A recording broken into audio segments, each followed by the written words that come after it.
I'm going to read you a section. It's from Thriving Through Uncertainty. This is page 30 in Thriving Through Uncertainty. It's in the chapter, It's Impossible to Create a Bad Life If You're Good to Yourself. And I'm just reading you a paragraph from here. And so what we're going to be focusing on in this next little section is how we're always trying to rush through change. We're always trying to rush through change or rush through where we are.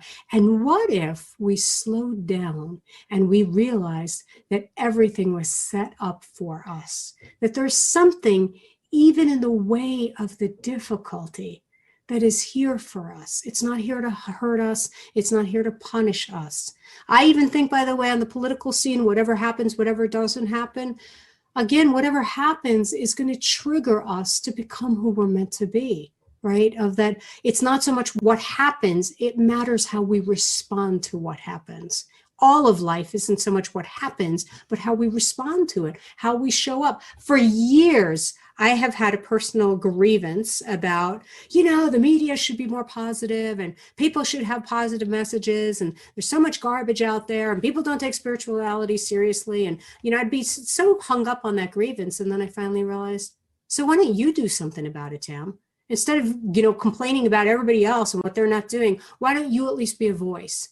And it's helped so much to say, fine, I will be a voice. I will serve this. I will do this. It took all that frustration and anger, and I turned it into impetus. Like, I'm scared sometimes. I'm scared to be a voice. I'm scared to say something that might not be that popular, right? I'm scared of it. I'm scared of what people will think or whatever. But again, I'm using that anger or frustration to say, fine, I'll go first. I'll be an example. And maybe the people who believe like I do will follow, right? So again, use your anger positively. Use it to fuel it into your love or your peace, right?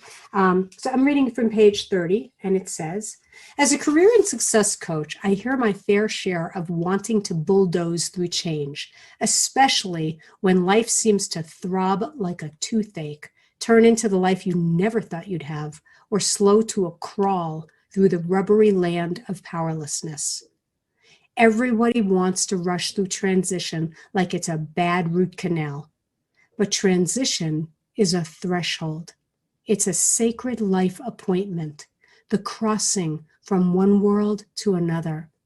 You will reclaim yourself here, be infused with messages you could receive no other way. This is not just positive mumbo jumbo. I am describing to you a possibility that exists for you right now, right here, and will not come again, at least not in this way.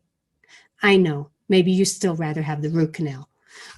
So I'm just going to ask you, what if you were looking at your life right now as this sacred threshold, as this sacred appointment? This will not come this way again. This is, what if everything in this has been set up as this catalyst, as this crucible to forge what you are meant to be, and it could be no other way.